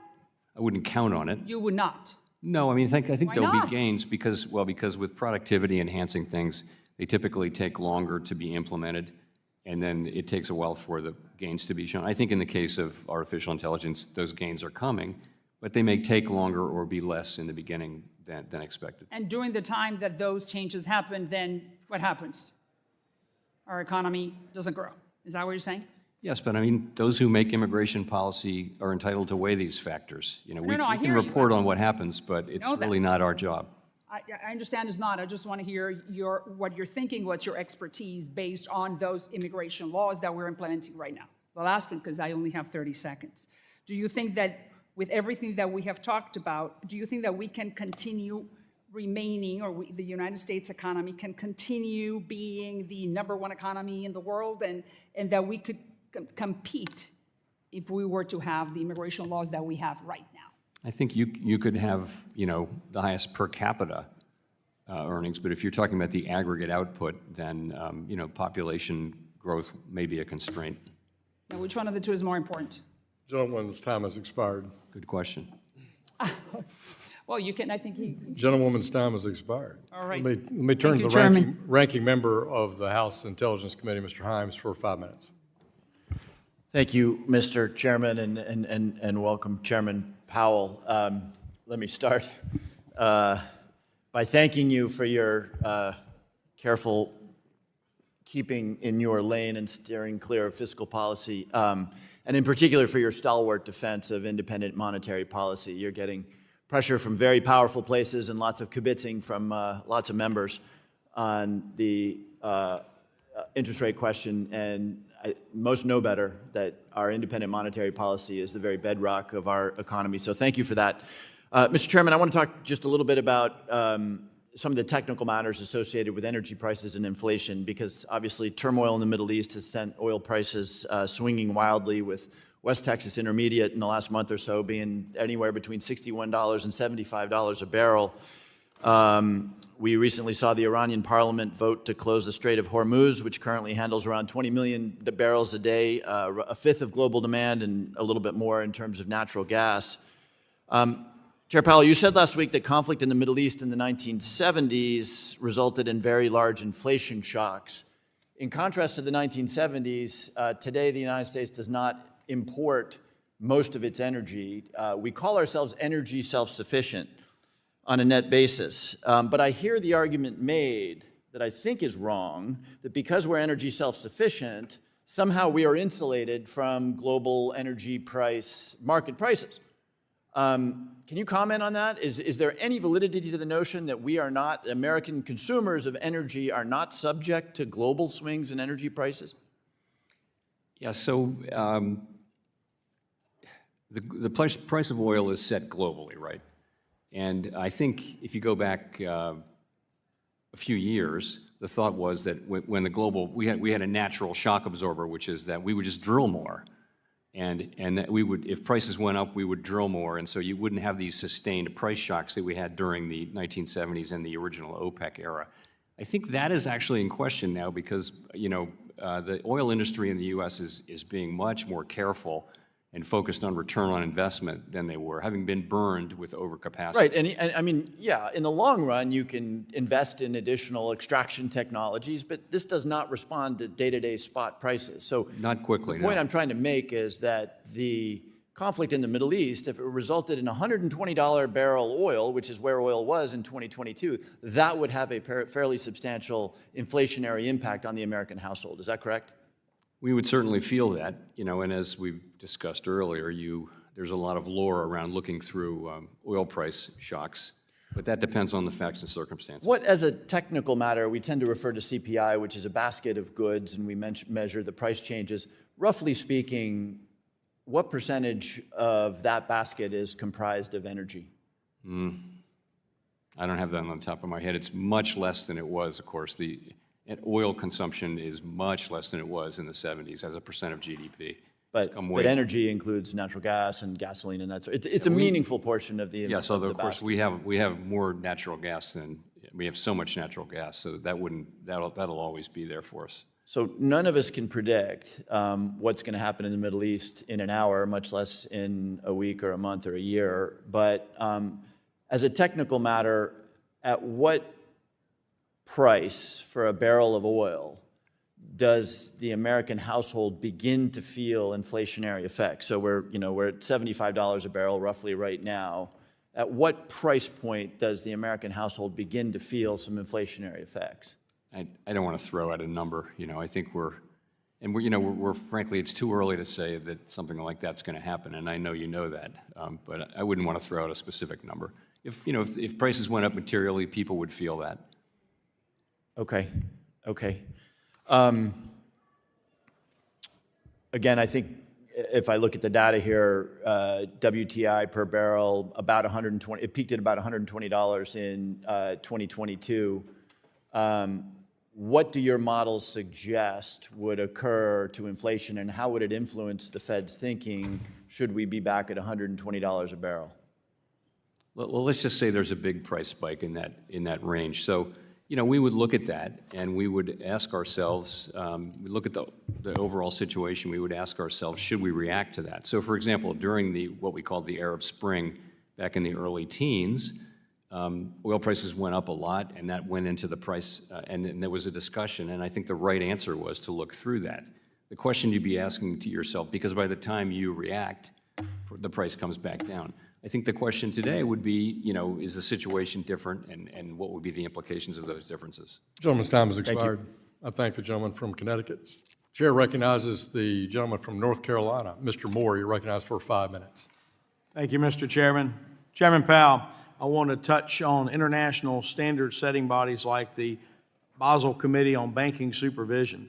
Their goal is to promote better harmonization for global capital flows and regulatory standards but the Biden administration's implementation of Basel III Endgame demonstrated the pitfalls when the U.S. is a follower instead of a leader in the international arena. That's why both Democrats and Republicans shot down former Vice Chair Michael Barr's proposal, which made capital less acceptable and put U.S. firms and businesses at a global disadvantage. Do you agree that the United States should only implement international standards in a way that is consistent with our own domestic legal and regulatory scheme? I do. I appreciate the Federal Reserve's announcement yesterday to end the use of reputational risk during banking examinations. This supervisory practice was used as a tool to pressure banks to refrain from offering financial services to politically disfavored individuals or industries. What further steps is the Federal Reserve taking to help usher in these changes, such as ending examination practices that informally encourage banks to close certain accounts without written justification? So we're developing, I should say Vice Chair Bowman is developing a range of policies that will help in that area, and I should let her speak to it. But as you know, we've eliminated reputation risk largely in a thoughtful way from those things. I think we became more aware of that problem over the course of last year, and like the other agencies, decided to move away from that. We're very conscious of the fact that we shouldn't be telling banks who they can lend to, that that's a decision for them in the private sector. Let me ask you this, how are you ensuring, though, that like the frontline examiners are aligned with this new direction and not continuing with any past practices? You know, I will say that is the ultimate question, is will the, and I think they will, and I think as a former bank examiner, engage with supervisors and in a way that someone with experience can do successfully, whereas if you don't have that experience, I think it might be harder. Thank you. You know, Secretary Bessent recently announced a drive to change the culture of supervision through improvements to examination procedures, enhanced monitoring of examiners' compliance with those procedures, and more realistic processes for appealing supervisory findings. That includes defining unsafe and unsound by rule using more objective measures rooted in financial risk. Do you support this initiative, and will we be seeing further rule changes at the Federal Reserve to achieve this goal? So I like the sound of all that. I will say on issues of supervision, Vice Chair Bowman has significant authority, and also she's got the background and the understanding, and the first thing I would do is I would ask her what she thinks about that. Okay. Just sort of a changing direction on a couple of questions. During the volatility in the Treasury markets last April, some have speculated that foreign investors were dumping Treasury securities. Since then, though, recent data has showed that foreign investors' holding of U.S. Treasuries held close to a record high in April. Does this data show that Treasury's safe haven status and the dollar's global reserve currency status remained strong while the administration conducted trade negotiations?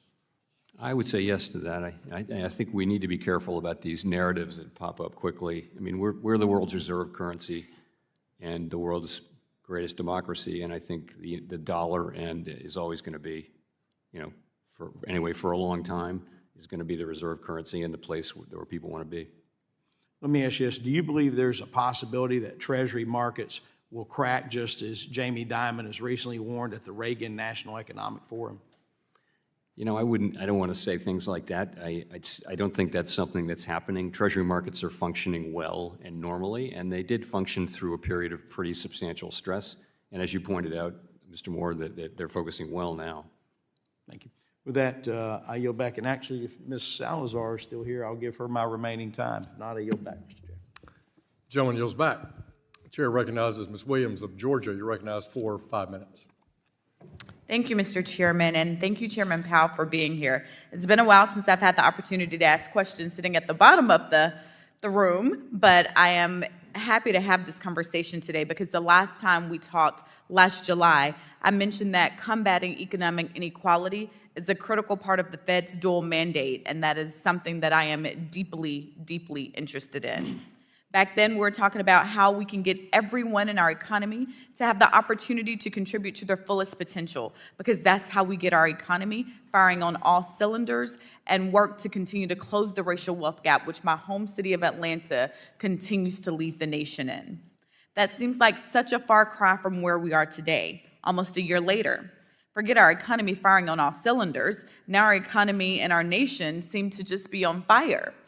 We're looking at tariffs that are raising the prices of groceries, fuel, housing, and everyday goods.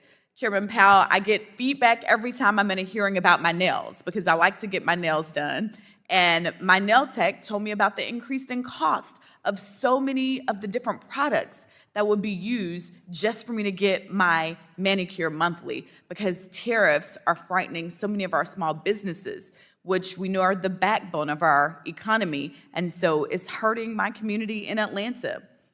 But it doesn't seem like our president and my Republican colleagues are really interested in making sure that our economy fires on all on all cylinders, as long as billionaires continue to get richer, because that's what we've seen and all of the gutting that has been done to the federal government.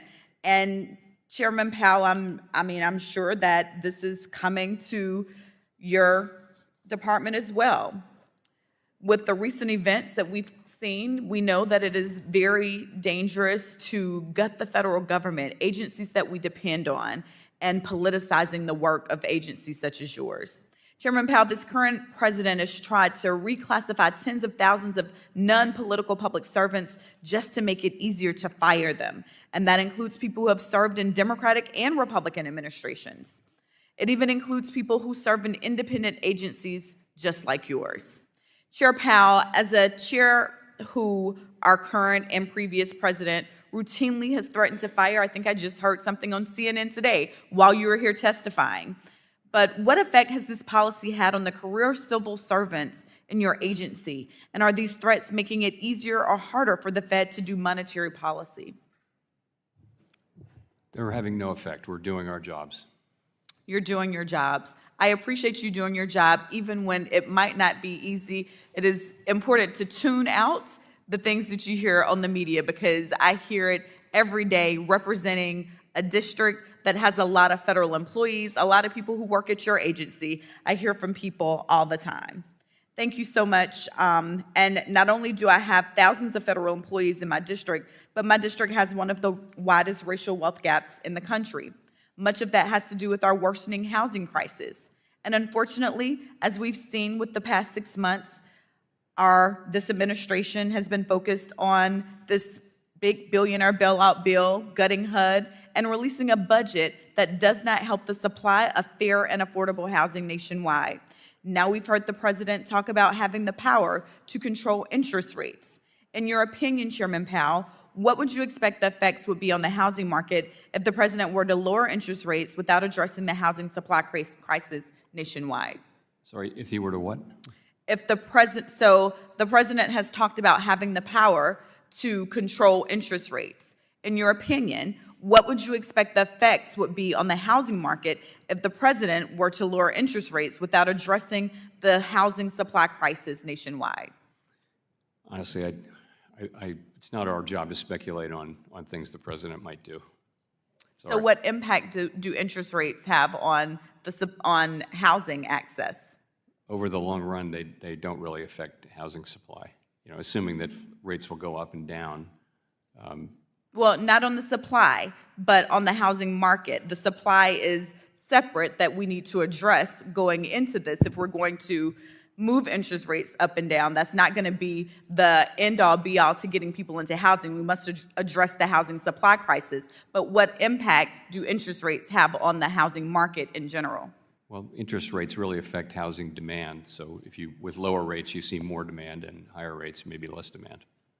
Thank you, Chairman Powell. I am out of time, but I have lots of questions that continue to work to close the racial wealth gap in this country, specifically focused on my district in Atlanta, where it is so prevalent. Thank you so much. Gentlewoman's time has expired. The gentleman from Indiana, Mr. Stutzman, is recognized for 5 minutes.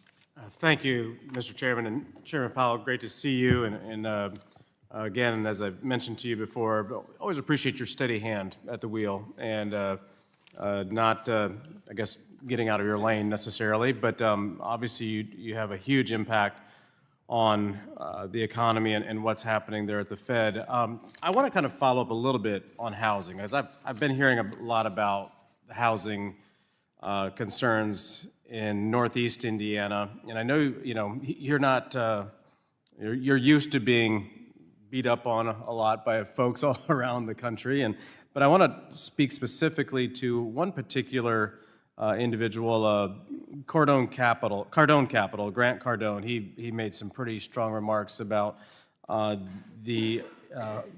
your policy when it comes to the housing industry.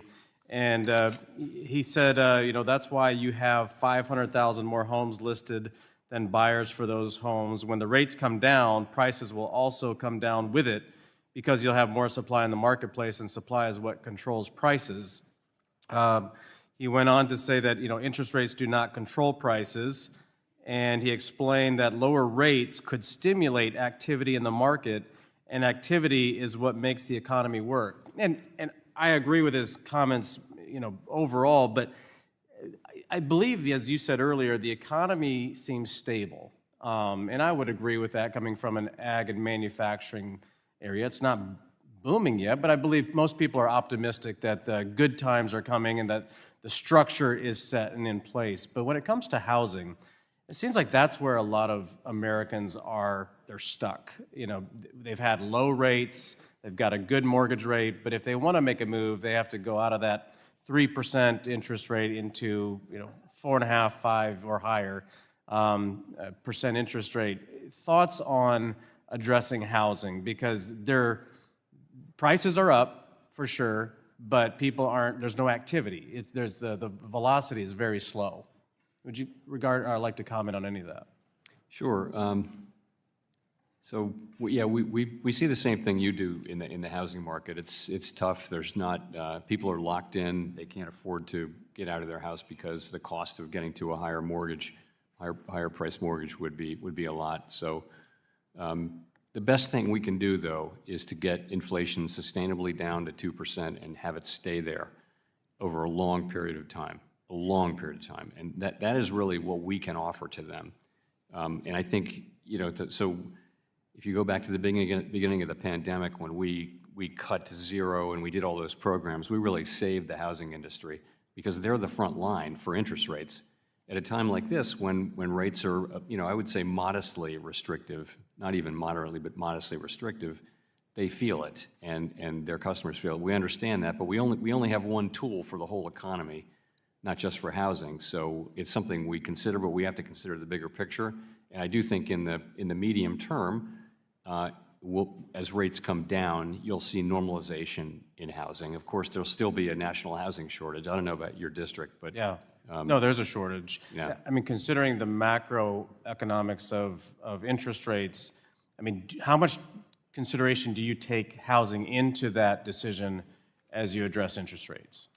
We're always briefed on it. We always talk about it. We always look at it. But at the end of the day, it's the big U.S. economy, the whole aggregate thing that matters. Mm-hmm. We also talk about the agricultural economy a lot as well. But ultimately, and manufacturing, it's got to be the whole, and not any one particular piece. Yeah, I just would mention it is hard for American families to make that move, and they're stuck. And so I would just highly consider, ask you to consider that piece of it, because when Americans can't move and Americans can't upgrade or move laterally even, it really keeps the economy kind of holds the economy back a bit when Americans don't have that. But again, I want to say thank you, because you have a tough job, but I haven't heard from anyone in my district asking interest rates to go up. So I'll just pass that along from Indiana's 3rd District. So with that, Mr. Chairman, I'll yield back. Gentleman yields back. The chair now recognizes the gentleman from Colorado. Ms. Peterson is now recognized for 5 minutes. Thank you, Mr. Chairman, and great to see you, Chair Powell. Thank you so much for being here today. I want to thank you for your long service to our country. I know that you've served under many Democrats, Republicans. You've always been nonpartisan and done your job to put our country first, and we appreciate your steadfast leadership. And if you are not reappointed, it will be very missed here.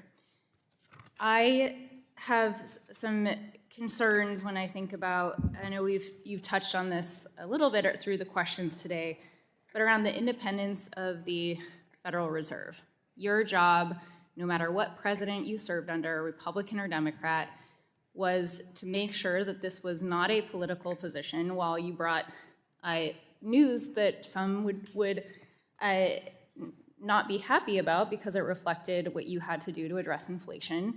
You know, when I think about the conversations we've had going through the global pandemic and the economic fallout and how we had to infuse money throughout our country to keep our services afloat, our businesses afloat. And while we suffered from inflation like the rest of the world, we had the quickest, strongest recovery. We were leading the globe. And so much of that was because of your leadership. And so when I think about what this position means, how important it is that there is independence, what are your biggest concerns about a potential successor that doesn't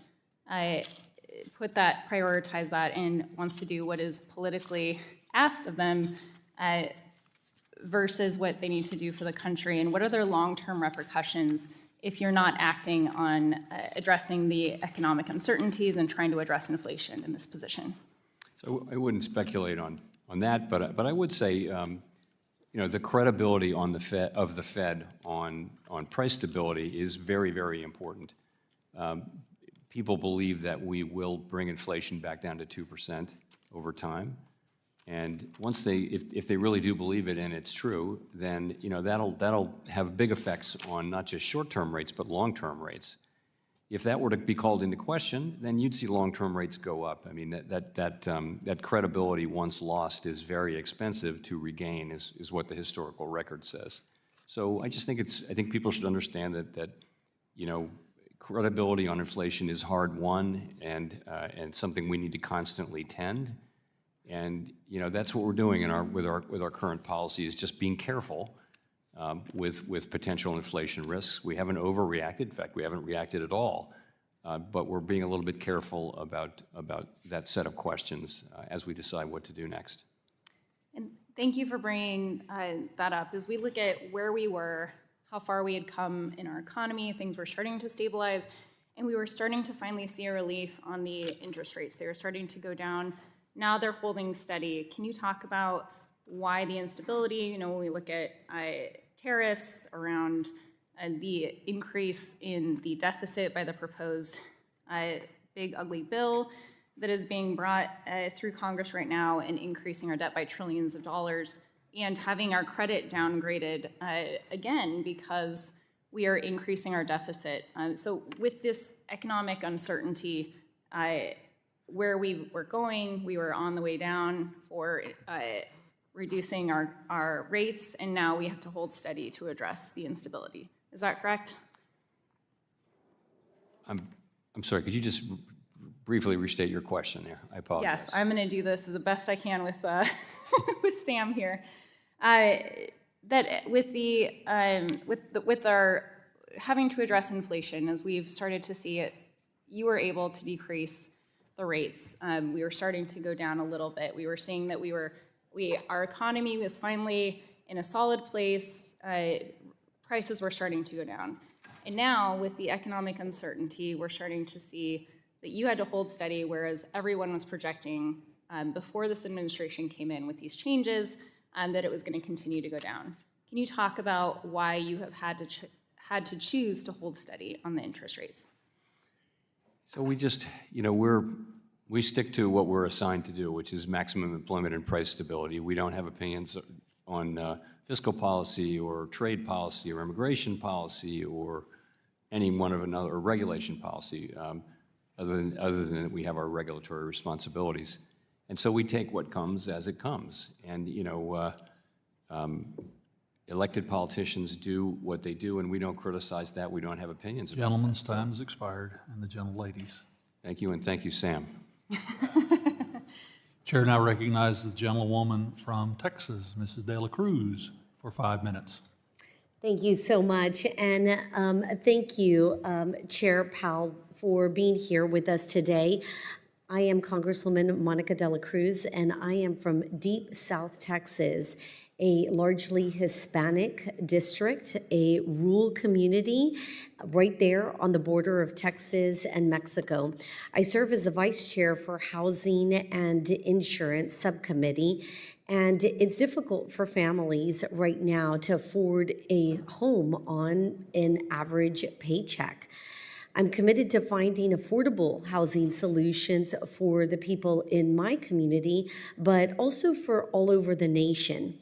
So, Chair Powell, mortgage rates remain significantly elevated relative to Treasury yields, with spreads well above historical norms.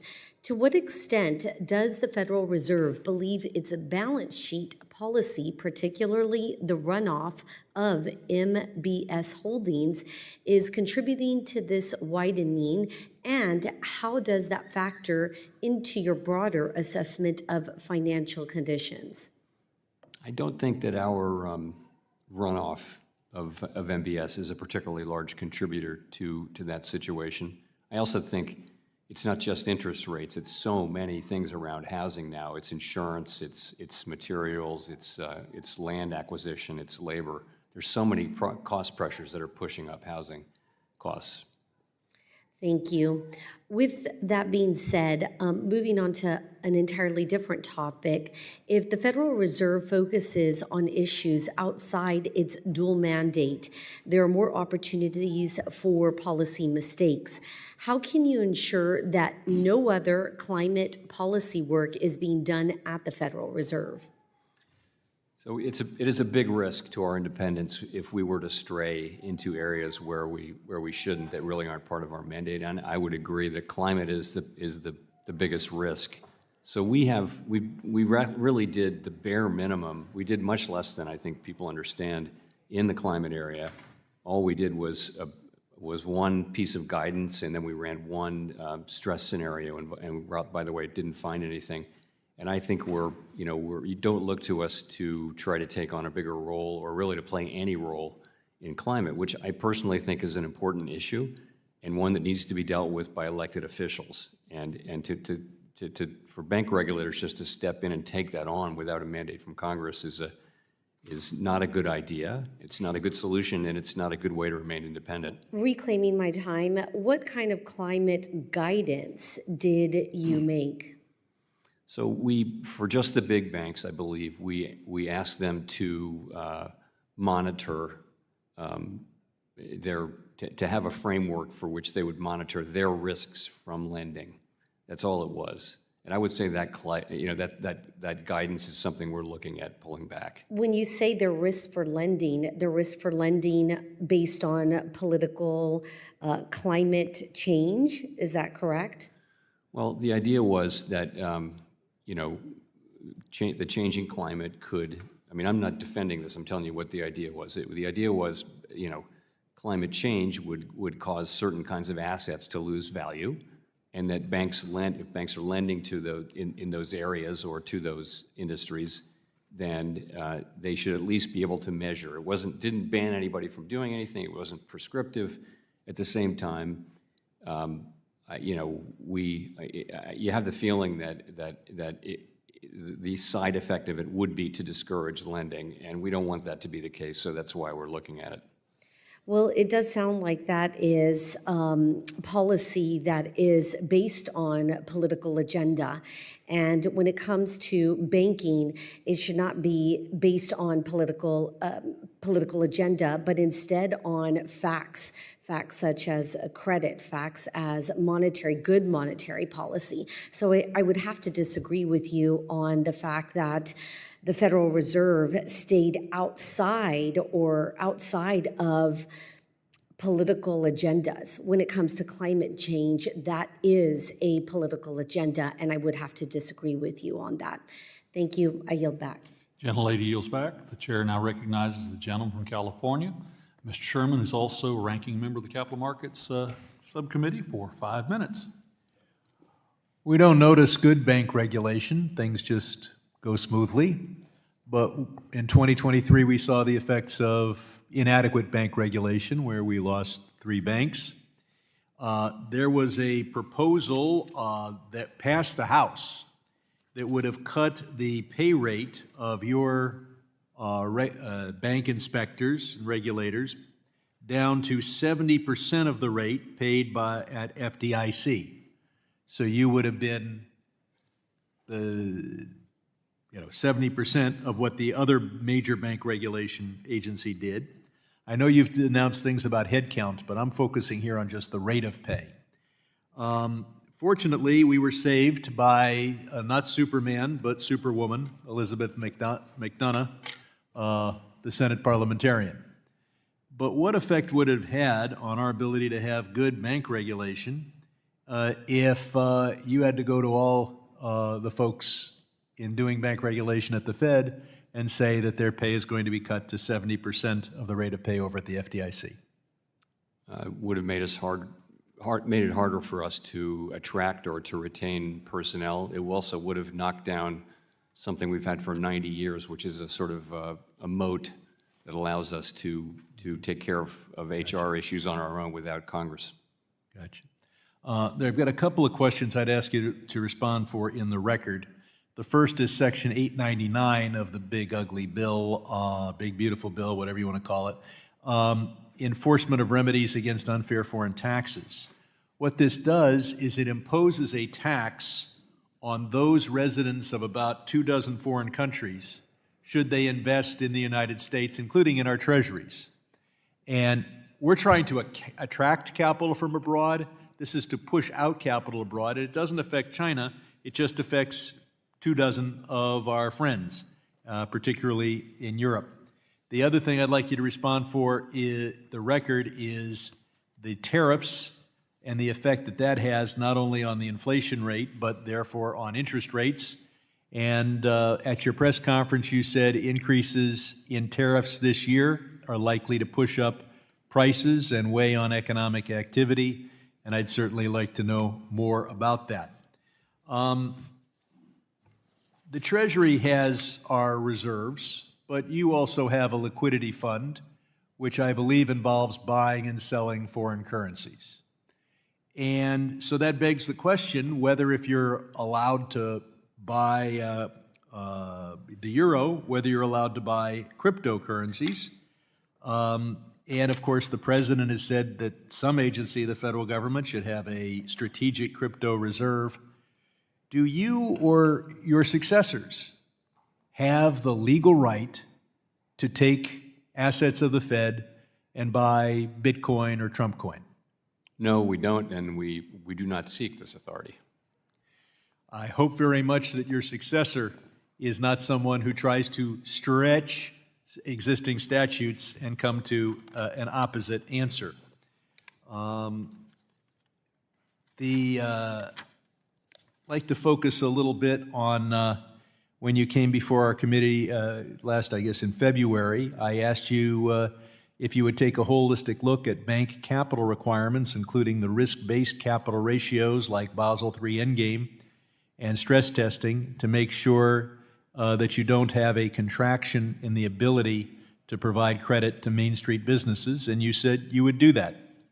So my question this time is, how does the Fed plan to sequence the various capital requirement reform proposals that we expect to see in the coming months? In what order will you proceed with reforms on Basel III weight risk capital, leverage ratio, stress testing, and the GSIB service charge, knowing that these have interactive effects? Can you tell us what the sequence will be? So I really do. This is the heart of what the Vice Chair for Supervision is assigned to do, is to bring proposals to the board, and I read that as giving her she's the one who will decide that sequencing. You're right there. There are many things, and it's really up to her to decide what's the timing, what's the priority, and I don't actually know exactly what she's only been confirmed for a couple of weeks, so we're just getting going. With you as the head of the agency, even if she is supposed to decide the sequencing, that your agency would tell us what the sequencing is going to be and understand how important it is for people to know what the order, those various regulations will have, and I yield back. Gentleman yields back. The chair now recognizes the gentleman from Iowa, Mr. Nunn, for 5 minutes. Well, thank you, Mr. Chairman, and thank you, Chairman Powell, for joining us again here. We have a saying, you know, Iowa is nice, kind of boring. We want our Fed chairman to be just the same, and you're doing a great job at that. We appreciate it. Thank you. Nothing against boring. We like that too. Look, you have a lot of great staff that come from Iowa as well. I appreciate you having them on your team. We also want to recognize the fact that, you know, folks in Iowa are still feeling the challenges of the last 4 years. We're middle America. It is the heartland of the country, but it also means that impacts that change things on the coast don't always get felt the same way in the Midwest. And so as a result, folks are stretching every dollar as they face everything from higher grocery prices, eggs, to trying to buy just that first car or even maybe that first home. And interest rates to them matter as they do everywhere else, but they're even more. Now, I will offer, the president has made great strides in making progress for Iowa families, and wage growth is moderating nationwide. Many Iowans still feel, though, that inflation spikes impact them. And with the president focused on rebuilding the middle class, I'd like to talk a little bit about how the Fed ensures that this heart of the heartland can feel the benefits of a soft landing as you've laid out. Oh, you're asking me how you will feel the benefits of the well, I would think, pretty open-ended question. So I think, you know, our goal is to keep the economy strong, the labor market strong, and price stability fully restored. So that's really what we can provide, is a long period of stable prices.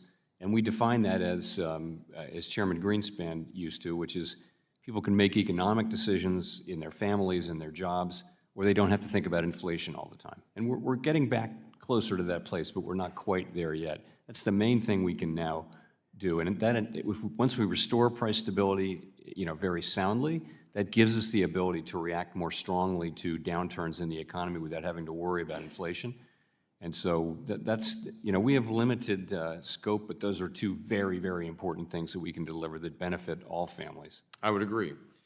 So I guess I would also like to focus here on the short term. The Fed Reserve has slightly lower rates to ease borrowing costs for rural communities, and long-term trade negotiations to strengthen our global position.